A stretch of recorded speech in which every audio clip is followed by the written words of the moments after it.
Malachi stopped eating. Oh, no. Altogether. He wouldn't take breast. He wouldn't take a bottle. He wouldn't take formula. Nothing.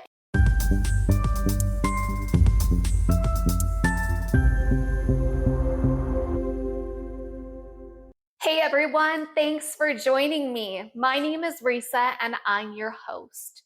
We are talking to real families about real stories here on The Real Family Eats, where we've got food for thought and thoughtful food. So let's eat.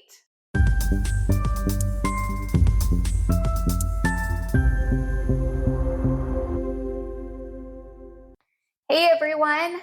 So Dr. Amanda is back and joining us, but this time we've got a very special episode, and she is going to be your host today, and I'm going to be the guest. Thank you so much for being on our show. I feel honored to be able to turn the hot seat around. Yes, absolutely. Well, I appreciate it. I thought it was only fitting to be able to turn the tables, like you said, and show you guys that even though, again, this is what I do, this is what I live and breathe, I too have had my struggles in this parenting journey because it's a very real thing. And so I thought it'd only be fair. I'm asking all my guests these questions that someone else gets an opportunity to ask me the questions as well. So thank you. Absolutely. So let's hit it off. Tell me a little bit about yourself. Yeah. So my name is Reesa, and I'm a licensed marriage and family therapist in the state of California. And I have been doing marriage and family therapy for, about 10 years now, practicing therapist. And I primarily work, and I love working with parents and really supporting that relationship, being a parent ally. And I do that because I think in all my work, I found that that's really, it doesn't get a whole lot of love. You know, we focus on the kiddos. We focus on maybe like the couple's relationship and just some of when the big things happen, but not necessarily on that couple relationship when we're going through parenting and navigating some of that, because it can be really stressful on the parent relationship. So that's kind of where I live, and I love to support parents and making sure that they're thriving and that their well-being is taken care of. So that's a little bit about my work. I am a mom of 2, and I am married to my spouse for 15 years. So we've been doing this life for quite some time. And so that's a little bit about me and what I do. Wonderful. Thank you so much. And I'm excited. What are you cooking up today? Yeah, so we are going to do a comfort food that is near and dear to my heart. We've got Filipino spaghetti. So what makes this a little bit different is in the Philippines, we use it in the primary base sauce is banana ketchup. And so hold on there. Banana ketchup? Yes. Okay. So it is ketchup. Well, our version of ketchup, but it's made with bananas because, so I am Filipino American, and we lived in the Philippines for quite some time, and that's a big commodity. That's what we have. We don't really have tomatoes that we grow, but we have a lot of bananas. So we found our way to kind of be creative. I feel like Filipinos are really good at looking at what the other mainlands have and figuring out how we can make it on our own island. And so that's what we use. We use banana ketchup, so it's a little bit sweeter. And then we've got our Filipino hot dogs in there. And those are red hot dogs. And although I don't know quite the science behind it, but I'm convinced that, having them sliced in this fun diagonal shape really allows it tastes better in my opinion. And so we've got some of that. We've got some quail eggs in there. And then we've got a ground meat, which can be ground turkey or ground beef. In this particular one, we're going to use our ground beef today. Got it. And last but not least, I see some brown sugar. Yeah. What is that? So that's another good piece, good comment. So if you've ever had Filipino spaghetti, I know that we're trying to infiltrate the US, but our spaghetti is sweeter. We really like either sweet, sour, or salty things. That's a primary component, I feel, of my interpretation of my culture. And so this spaghetti is sweeter. So we use brown sugar to sweeten it up. Nice. I'm excited for this. And I think that's something that I'm going to have to introduce to my kiddos because they're not usually fans of red pasta sauce, but if it's sweeter. There you go. That's how we're going to get it. So let's go ahead and start. for most of this, it's just a plug and play. I'm going to be adding things. I've got my pot of water for my noodles. It's just regular spaghetti noodles. And then I'll just start mixing. Perfect. So that's all we're doing. Yeah. Sounds good. Well, excited to kick off the conversation. Absolutely. And thank you for the wonderful intro and telling us a little bit about your culture and welcoming us with our taste buds. Yes. I'm super excited. But I would love to know, as a mother, and as a professional, what were some of the challenges that you had navigating this world? Yeah, absolutely. So, I know we talk a little bit when we do your interview about some of the things that you kind of had in your narrative of who you were going to be and what that were to look like. And for me, I've kind of got this odd family dynamic. So I am technically a middle child. I have older siblings, but they are much older. And they were from one of my dad's marriages. And so I grew up, when they were in the home, I was the baby of the home. Got it. And then my younger siblings are much younger than me. So by the time my older siblings were out of the house, my younger siblings came into the picture, and I now became the older sibling. And so I was the caretaker very much in our home.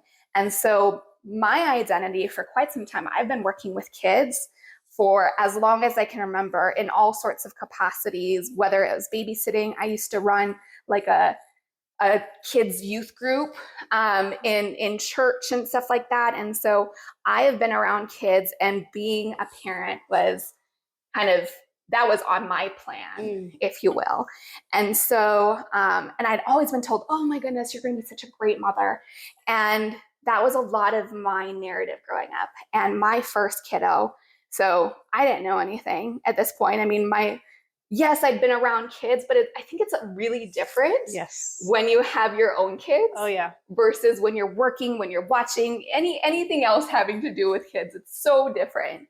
And so that's what it was for me. And my first kiddo, we really went through the ringer. When pretty much right away, he was having spit up, but it was to the amount that you would look at it and go, is there anything else left in you? And I'm seeing this and going, this doesn't feel normal. And I mean, it was quite a bit, to the point where it felt more like vomiting, less like spit up. Okay. And so I kept going to the doctor, and I kept saying, I think something's wrong. He's vomiting. And of course, it was, and what I've heard from many parents, you're a first time parent, spit up is normal, you're just overreacting. Yeah. And so I just kept getting sent back home.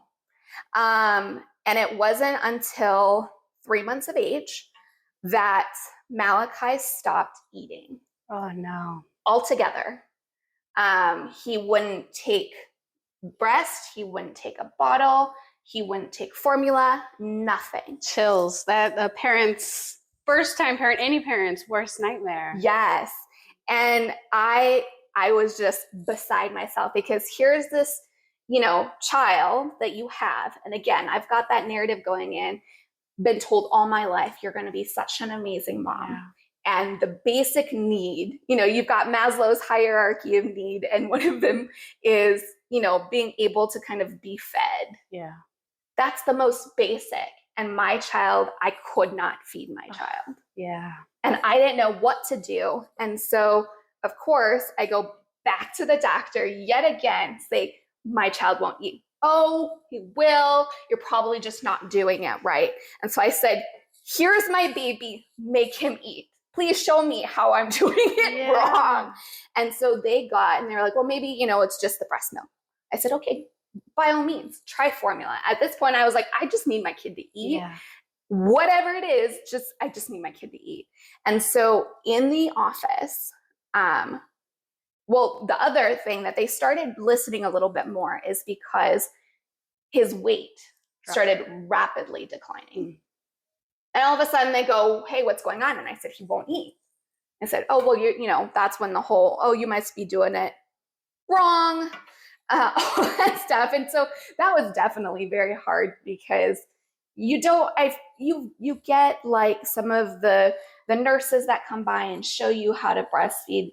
At the end of the day, it's still your body's different. They're different. And so I read everything. I'm very, I like to know the facts. Yeah. So, I did not get the what to expect when you're expecting book. I said, I wanted the Mayo Clinic. Give me all the nitty gritty. I want to know it all. I've read all the books. I've done all the homework. I love to be prepared. I'm such a perfectionist in that way. And so, I was just beside myself, and then to hear kind of, well, it must be something you're doing wrong, was really just only affirming all of those narratives of like, this is a me problem, that my kid can't eat. And so they, in the office, I remember very clearly, they pulled out one of those like little, sample cans of formula that they have, but this was the pre-mixed one. And they took Malachi and they went to try to feed him and they couldn't. And all of a sudden they went from, you don't know what you're talking about, to going, I think something's wrong here. And I said, yeah, really? I've been saying this since like he was 3 weeks old, and he's now 3 months. And so that was when our medical journey really started for him. And so I think that was for me, especially, again, I'm in the first 3 months of being a parent, it was like, oh my goodness. And now here's all these things and we've got to figure out this battle. So I think that was probably some of the most difficult of my parenting journey, and kind of starting it off in that way. Oh gosh. So I hear what you're saying. And, regardless of the amount of experience you have with children, other people's children, daycare, nursing, teaching, everything, at the end of the day, you can shut that off, hand them back to their parents, and then you go home and you deal with whatever you're doing. 100%. So there's this on-off switch. And then for it to all of a sudden become no, this is your 100% full-time responsibility. And in this vulnerable state after having a child, just the hormonal, reconfiguration of things, and to have a moment where you're sharing this vulnerability with a medical professional or whoever it else may be, and them say, no, the problem is you, sweetheart. Like, go back and do better. No. And so I'm so grateful that you were able to continue to advocate for yourself, because in a moment like that, somebody could easily be like, I failed, I'm a failure, I'm not good at this. But there was something wrong with your child, and you trusted your instincts and your gut, and you kept going back. But I can't imagine that's definitely a rocky way to start a new relationship with this little being. And, how did all of this affect your relationship with your partner? So in order to answer that question, I probably need to explain a little bit further out of kind of how that journey ended up progressing, because we now have this big problem. The child won't eat. Even the doctors can't get him to eat. So we start medical appointment after medical appointment. I spent so much time in urgent cares, ERs, doctors' offices. That was my world. And mind you, I'm doing this all the while being at the end of my MFT graduate program. Wow.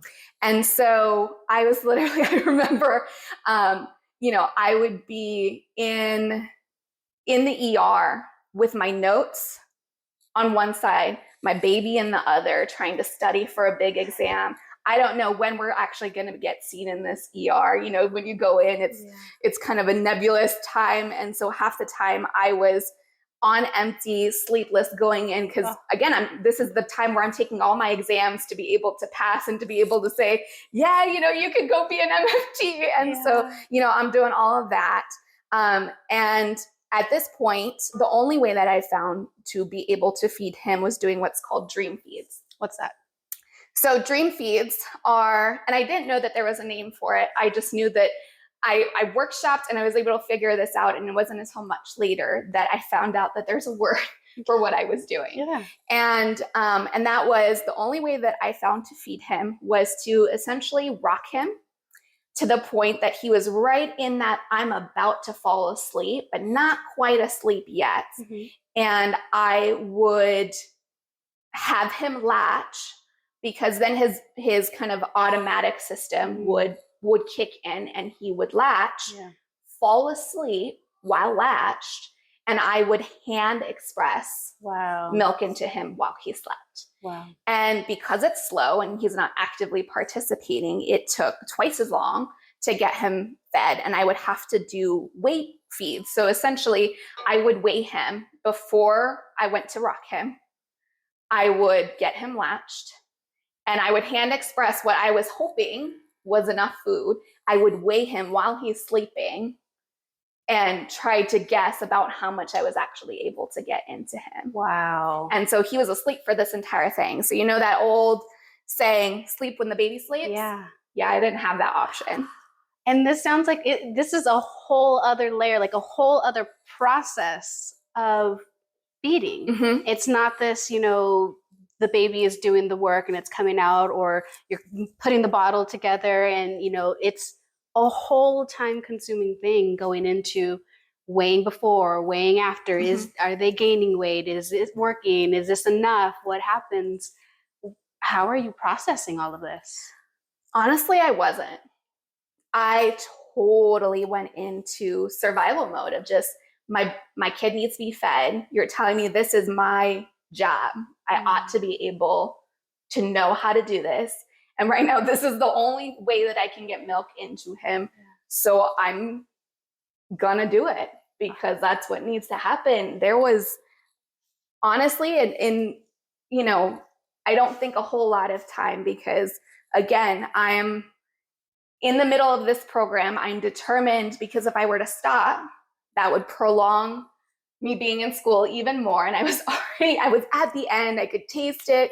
And so half the time I'm up, at 2 a.m. in the morning, hand expressing on my phone, trying to study my notes in the dark, hand expressing while rocking back and forth, because if at any moment he were to wake up enough, he would stop. He would vomit it all up, and he would be done. Like, there'd be no feeding him for, a good, until next nap time, essentially. And so, so there wasn't really a whole lot of time. I had many, many other things that were on my mind that I needed to do that were more important than what was going on for me. And so I say that all to then the same time to answer your question about how it affected my relationship with my partner. That was our life. There was not a relationship with my partner. He was there, just, would check in. And when I would go to class, he would just have to be with Malachi, trying to feed him. But most of the time he can't do with a bottle what I can do, while dream feeding him, And so he was working full time, but he works from home. So he was doing all of that while having a baby who was hungry, but wouldn't eat. And so by the time I get back, it was, here, please feed him, because he hasn't eaten all day. And so I would feed him. And then it was, okay, here, you try to shove something down your throat in between while he's awake. And then that was it. And I definitely think that for me, because I wasn't taking care of my wellness, I was on even less sleep than you get with having a new child. You get like the lack of sleep, but because I wasn't able to sleep while he slept, because that's the only time he would eat, it was very few and far between. I'm taking all my exams, I'm doing all of that I don't think I was there to be able to have a relationship at all. And so it really took a toll. We were both in kind of survival mode. And I remember at one point, I can't speak for him because I'm not in his head, but at one point I remember he had he had been doing this, not eating, and then when he was up, he was vomiting everything. So it was kind of this like losing battle. I would get food in him, but he would be vomiting it all up. So how much food actually stuck, there were still a lot of concerns. At the same time, we're going to doctor's offices, and I remember at one point I just disassociated because there was nothing left. And I was sitting there and I knew I was taking care of baby, but there was like my eyes glazed over. And I remember Josh trying to talk to me, and I had nothing.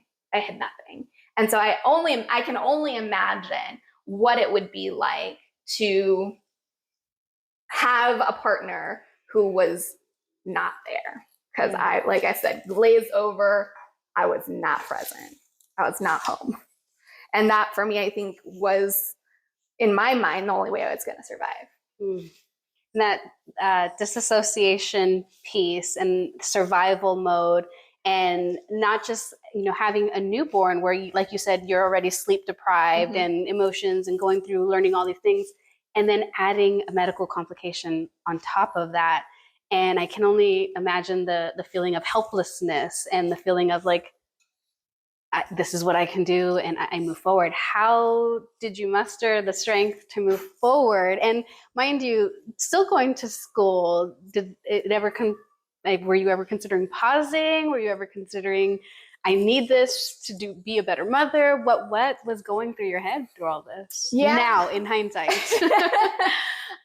So very much I am a goal-driven person. When I set my mind to do something, I'm going to complete it. And I think a lot of that had to do with some of my background growing up and kind of the expectations that were put on me. There was a lot of chaos in our home.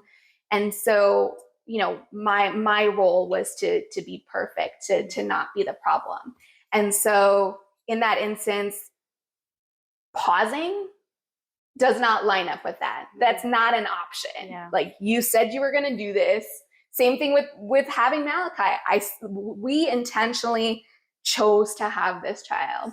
There's no pause here. Yeah. There's no ifs, ands, or buts. You're going to finish it. And you're just going to have to figure it out. And, I heard you mention kind of the overwhelming piece. And it absolutely was, I think, for me, some of the difficulty too, as a result, because he couldn't really go for long periods of time at all without vomiting. I mean, we would change clothes maybe 6, almost 10 times in a day. Wow. Because he would, and ourselves too, because it would be all over us.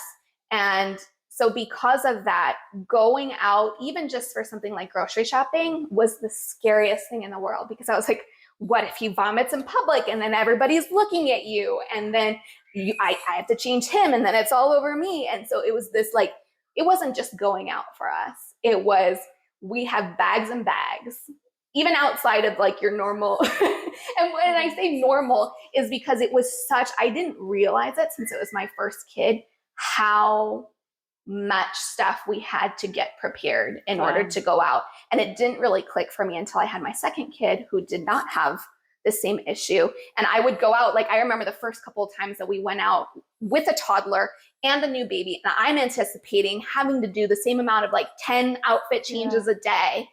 And we would come home and all of the outfits would still be there.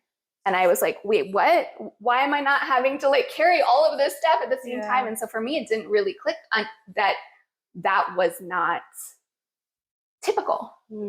And so because of that, we very much self-isolated. It was scary to go out and do things. It was scary and we don't have family here, so there wasn't a whole ton of events, but I remember even just with friends, if it was longer than, an hour total, and that's including travel time, we would say no, because we didn't want to, if he was going to vomit, at least we vomit at home. We've got a routine. We know how to handle it. It's been what we've been doing. And so that was really difficult. And I think for me, like a really big, and I didn't realize it at the time, that I was kind of struggling with that narrative, so much so of like, this is my job. It should be easy, quote unquote. Until I remember very vividly, I was driving home from class, and I was on the 15 freeway. It's so clear, and I was talking to my mother over the phone and telling her the struggle that we had been having, and that how at this point, because he's not latching properly, my nipples are chapped, they're sore. I was getting clogged ducts all the time. Yeah. I had all sorts of issues that were kind of stemming from that, and I was lamenting about how difficult it was. And my mom said, "It's not that hard, Reesa. I used to just put you on the bed, pop my boob out, and stick it in your mouth, and you would eat. I don't understand what's the issue. It's not that hard." And in that moment, I said, "Oh my goodness!" Like my own mother, was not offering that support, made it feel. I was already feeling isolated. I was already feeling super lonely, and then to have this like compounding, it's a you problem. Yeah. Like figure it out. It was, I remember at that point, I think my shutdown went from like, I was already there. It went even further. Like I'm done and there's nothing else. And so because of that, it did make it really hard to come out of it and to see some of the other side of it, because as I mentioned, there was no pause, but I knew for me, pause wasn't an option that I gave myself permission to do. But I also didn't know, I couldn't see the other side at this point. There's two things you said that really resonated with me. And one of them being, this first time mother, and you had mentioned you had worked with children and you're going to school to be a therapist and working with families to help them and individuals. And then to be in this situation and you don't know what you don't know. And I say that because you mentioned the word normal. What's normal for a child? Yes, the children spit up, but they're not retaining anything or not gaining weight. That just does not seem right. And, how much are you supposed to be changing? How much do you take out? Yes, it's scary to leave the house when you have a newborn because all the things that you need that you may have forgotten and you have to carry, and where are the changing rooms? Where's all this stuff? But then on top of that, to not even realize, like, you mentioned compounding. There was so many other things on top of the average experience, and to not know that. So that's got to be hard. You think everybody does this. Why can't I figure it out? And why it's just me? And I share, I didn't have that community around me to like, hey, you having the same experience or what's going on? Or did you see this? Or do you know anybody who has? And the scared to open up to other people. Because if you open up and they say, no, you're just doing it wrong and you're failing, and that reaffirms this, oh my gosh, I really don't know what I'm doing. And to self-isolate is such a scary space, because something I've learned is it takes a village. It really takes a village. It sure does. And, that is thankfully something that I've been able to learn as I continue, but you're so right. Like when you're in it, it's hard to do that, period. It's hard when you don't have that naturally kind of built-in support system. And the thing is, I say that, but at the same time, there are people that have physically naturally built-in support systems, but it doesn't mean that they are the support people that are actually in your corner, have your back. What do you mean by that? So for example, my mom does not live close to me, but had she, so then it would have, on the surface look like, well, you've got a support, you've got a community around you, your mother's here, is that not it? However, if that same idea, if those were still the messages that I'm getting, that's not necessarily support. She might physically be there, but it's still not the support that I need at that moment, especially like you said, when those are narratives that are already in there. It does make it really hard to get out of that when you don't necessarily have the support of someone championing you. that, hey, you've got this, how can I support you in having this? So I think that for me is the key, is not only just having a community of physical people around you, but having a community that has your mental and emotional well-being in mind as well. And how did you find that eventually, a community to support, and how'd you go about that? Yeah, so I did slowly but surely. I built a community. My cohort from my grad program, although there were only a couple of us that were kind of in parent land of our life, I had such an amazing group of colleagues that were willing to be there for babysitters, and they knew kind of what was happening, and so they were prepared. Because I think that's the other part, is that then you feel, at least I did, I can't speak for anybody else, I don't want to sick this on anybody else. Like, this is so overwhelming. Yeah. And so then you're really not going out. We did not kind of have that. And so, having those people around us, and then being able to, as we got out of that piece of it, because thankfully we don't know necessarily the rhyme or the reason, even the doctors don't know, but at 18 months, the vomiting significantly decreased. Wow. And as the vomiting decreased, he started eating on his own. And so I think for us, that was a really big clue, that I think he was not eating because it felt really uncomfortable, and he would end up, vomiting. And so it's like, okay, if I don't eat, I won't vomit, which I could totally appreciate, that thought process. And so that stuff started kind of dwindling once he turned 18 months. But once we got there, I think then we started branching out and we started finding our community. But for a really long time, we didn't have that community and have those people to network with. And so it wasn't until I was able to come out of my hiding, essentially, that I was able to find that. And so it was very much, we kept that at home. We didn't tell anyone, except for, like I said, the small cohort that did end up kind of being privy to it and helping me out in that way. So that was some of the difficulty, that if I were, able to go back, I think I would have wanted to know about more, because I wasn't necessarily given a whole ton of resources by the doctors either, of support groups or anything like that. And so any community that I did build, we built from scratch. With Josh working from home, his headquarters was in a different state, so we didn't have like naturally built-in friends that we were making in that sense. And so I think that would be some of the things that I would want to know or advocate, in the doctor's offices, is how can we get them connected with other support people that, maybe would have been able to provide me some sense of that community. So the only thing that we did is we tried to find that support within our relationship. And so one of the things that Josh and I did end up kind of sitting down and doing is we,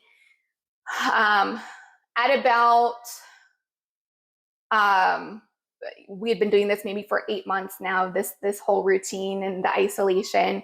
We sat down and we booked a trip to Hawaii, which I lived a good chunk of my life in Hawaii as well. So that's if people ask me where I'm from, that's the place I'm going to claim as well. But so for me, that was a safe haven. And so we booked a trip a year out as kind of, if we can just get to this point, we'll all go as a family, even if it was going to be difficult, even if it meant we had to bring a whole nother suitcase just for baby clothes.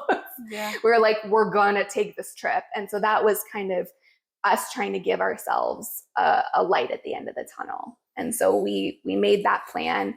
And I think that also helped our relationship a lot. It gave us something to look forward to plan towards.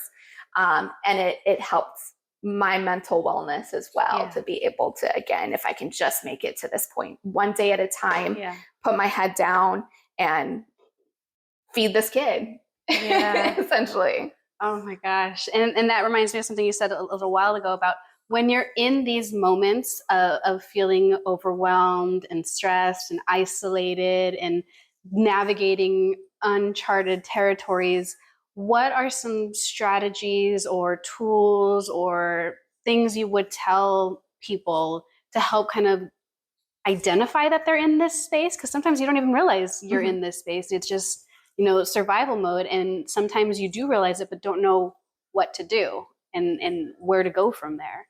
What would you recommend to somebody? Yeah, so I think that it's a couple pieces. There's the coping skills in that sense. And so I think if you are able to access connecting with a therapist, that can be super helpful to find, because what works for me may not work for the next person. And so I think that it can be super helpful to find something that works for you. For me, I do well with grounding. And so that's getting in my body out of my head. I'm such a heady person. I'm an internal processor. And so I can go for days in my head. And that's what would get me into trouble, is because I would live up there. So I was already physically isolating, and then I would mentally isolate. And so for me, getting back into my body and really, channeling some of my other senses is something that's super helpful for me. And so I use that a lot with folks that I work with, of finding something that fits for them and that's easily accessible. Because I think the more that we can make, finding some of these, as you said, kind of coping skills that are already in your routine in some way, shape, or form, maybe we just need to tweak them a little bit to make them work for you. I think they're easier to commit to, and to kind of make a part of your routine. So there's some of that, but then also some of, the things to watch out for is that very much, I know when we spoke for your podcast episode, we talked about kind of the postpartum depression. So there's all sorts of there's postpartum depression, postpartum anxiety, postpartum psychosis even. So for example, for me, that disassociation, now looking back, now knowing all the things that I know, and even though I was in the MFT program currently, this is to say, to normalize even me as a in school learning, actively learning about all these things. I don't know that I didn't see it, but I didn't want to acknowledge or admit that I too was struggling with postpartum. And mine was a later onset, really kind of later in the sense that I think mine was really kind of precipitated by the extra issues that I was having with Malachi and his feeding. And so the disassociation, that is not typical. And that is something that when you find yourself kind of checking out, but checking out to the degree that no one is home, those are some of the things to watch out for. You'd mentioned kind of for yours, the fogginess. They're very much, when we're getting to the fogginess and it's something that's intrusive, that's usually what I tell people, is that you hear about things like the baby blues. So those are things that would typically kind of last for shorter periods of time, and they come in much smaller waves. And so it doesn't take significant work to get out of it. It doesn't take like really, really big dips, if you will, or really, really high spikes. Yes, they're waves, but they're much smaller and they're not as intrusive.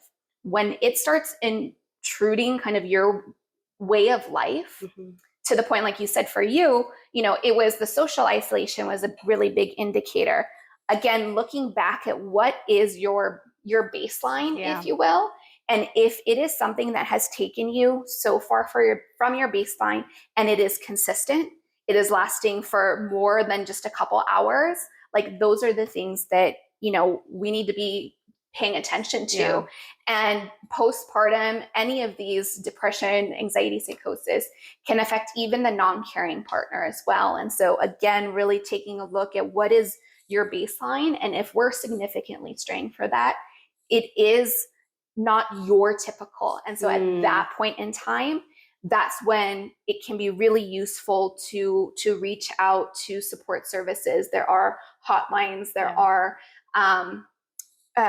support groups that thankfully are starting to really, beef up. They weren't quite there, maybe the 10, 11 years ago. But they're starting to beef up a little bit more. And so finding those ways, and because it can be really difficult when you're in it yourself to see it, I think the more that we can educate any of our parent partners, whether it is a spouse or whether it is other family members or other friends, getting them educated on what to look for, because they'll probably have a little bit more mental capacity to kind of tap and say, hey, I think we need something else in here. Yeah. It's not working. And that's totally okay. It doesn't mean you as a person, it's not a flaw of your character. Yeah.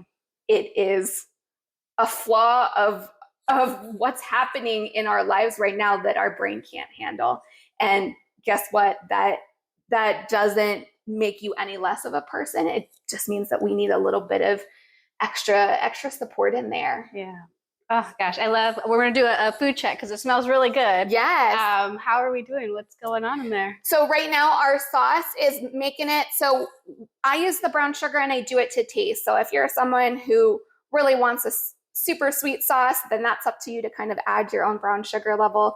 If you just want a little bit of that sweetness, you can add that in there. So I'm very much a feel it until it's right kind of person. And so I don't have, and because I've been doing this recipe for 15 years, I don't have an exact measurement of my brown sugar. So I just do it kind of until I feel it. So that's where I'm at right now. And the very last thing that I add are my quail eggs, because since they're already cooked, I don't want them kind of going into like overly hard boiled. So I'll pop them in right in the end just to warm them up. And then my noodles are going. We're probably ready here for a drain, and then we'll mix them all together. Sounds good. Yeah. So I wanted to get back to something that you said, because I really, for me personally, appreciate the way you stated it. And it's that, how do you know when something is wrong? And you said that it's very dependent on the individual. Mm-hmm. What's wrong for you might not be what's wrong for me. And, you shared it in your mom's example of, she's like, I don't understand. Like, I just have to put my boob out there and you ate it. Like, but there is a difference between individuals and in backgrounds, experiences, and all of this. And you said what your baseline is, anything that deviates significantly beyond that is when there's maybe something wrong or something to explore or something to consider. Yes. And what's different from me is different from you. And that's okay. It doesn't have to be the same. So I really appreciate that. And I love the advocacy piece of educating the people around you and educating a society of people who are open to having this conversation and coming from a positive space of, hey, I noticed something's a little off. Like, I'm not saying that you're wrong or you're off, but is everything okay? Or noticing some of these signs, because that's not something me and my husband had. Yeah. He just thought, like, you're angry and you're sad right now, and that's probably what happens, and you'll be okay eventually. But no, I knew there was more than that. Absolutely. And I think what you just mentioned there, if that is a conversation, if you're a support person and you have been seeing, some of those warning signs that are deviating and you want to approach it, honestly, the best way, and I talk to all my families about this, is approaching them and saying, similar to what you said, how are you doing? But also, what can I do to best support you?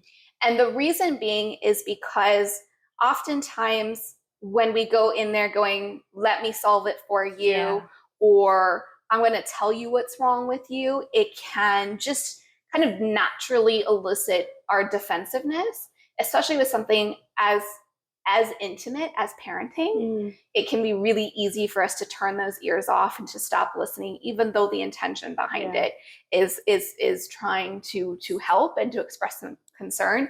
And when we approach it with that, how can I best support you? What do you need in this moment?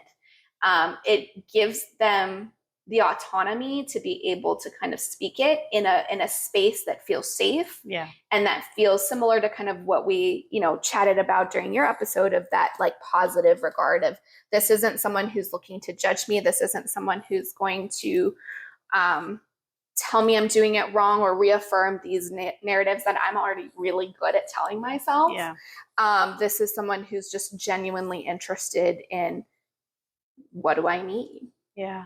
And I can vouch from calling you a friend anytime I'm, whether it be a birthday party or coming over for a pool date or what have you, and you see me coming in with multiple things or multiple kids and grabbing and things are falling, and your first, that comes out of your mouth is, how can I help? Yeah. And I the first time I heard that out of your mouth, I've never had anybody say, how can I help? It's, here, let me grab this, or here, let me do this, or here, do that. And so when you asked, I was like, I don't know how you can help. Like, I don't even know what I'm doing. So it hit me like, I don't know. I don't know how to answer that. And then the more I heard it, the more my defenses went down. And it wasn't a Reesa sees that I'm struggling and can't bring my kids in or left bags or shoes. No, it's, I'm here. We're together. How can I help? Yeah. And the more I heard it and the more it became, I'm going to say normalized for me, the more I was open to, yes, you can help. I would love your help, because no, I can't do all this by myself, and I shouldn't have to. And I shouldn't have this notion in my head that I have to. Yeah. I've created this community of people who love and are wanting to support and want the best for me. So it's not a negative on myself. So absolutely. And I'm glad that that's how you felt. That's reaffirming. Because absolutely, I think that I am so wonderfully humbled by this journey of parenthood that for me, when I see someone else, that is my instinct of really, how can I help? No judgment here, not attached at all. I really, truly, because maybe in that moment you say, this would be helpful, and it's not what I would instinctually go for. Mm-hmm. And then I'm not as productive in meeting your needs. Yeah. And I think that's great feedback. Thank you. You're welcome. Well, this has been an amazing conversation, and watching you make the food. I mentioned before, I don't know how to cook, but I love watching other people cook, and I love eating the food. So I'm on starving right now. But is there anything, last pieces, parting words, wisdom, something you want to make sure we share before we end? I think just going back to that idea, and for every episode, I feel like it's something that goes in there, of that idea of finding the ways and advocating for our society, that this whole idea that asking for help and asking for support and asking for our needs to be met, yes, and characterizing that as a weakness and that it's selfish or inappropriate. Like, my dream world, people, is that we bash that all together, because it is so incredibly hard. This thing that we call life, this thing that we call parenting, is so difficult. And the more that we perpetuate this idea that, it means we're a failure, it means that we're weak, it means that we're not super people and superheroes, that it just further, I think, isolates each of us from one another, and it intensifies how much more difficult this journey is going to be. Yeah. As you mentioned, it takes a village, and it can be really hard to find that village, and it's only that much harder when we have that narrative out and about in the world, that if you reach out, if you show your warts, it's going to be received and judged. And I think that the more that we can do that just as a society, and really kind of instead find those ways to turn the judgment off, get curious about one another instead, the more that we can actually start building that community and be there and support our parents. Because after all, if we want our kiddos to be thriving, healthy, good humans that are going to be contributors in our future, it starts with the parents at home. And so if we're not taking care of those parents at home, we're just asking for even further issues down the road with our future humans as well. And so instead, let's just support and love and be curious, and put me out of a job, people, please. That's all I want. Just put me out of a job. I love it. I love it. So that's about it. Any other questions for me? Being No, in the hot seat? no, I think we've got everything covered. I'm ready to try your food. Okay. Well, thank you so much, Amanda, for joining us and being our guest host today. Oh, I'm so grateful. I learned a new recipe. I had some great conversation. I'm glad. Awesome. Well, thank you so much. I appreciate it. And thank you, everyone, for listening. We'll see you next time. If you or anyone that you know is struggling with any of the topics that we discussed in today's episode, make sure to check out our show notes for support and resources. You can get help. Thanks again for joining us on today's episode of The Real Family Eats. If you're a parent ready to share your real-life parenting story, make sure to reach out to us in our website found in the show notes. And that goes for today's recipe, social medias, support, and resources. All of that can be found in our show notes. So make sure to check them out. And make sure to follow, like, share, subscribe, and stay up to date on all things The Real Family Eats. I hope you'll join us next time for more food for thought and thoughtful food. Enjoy your eats.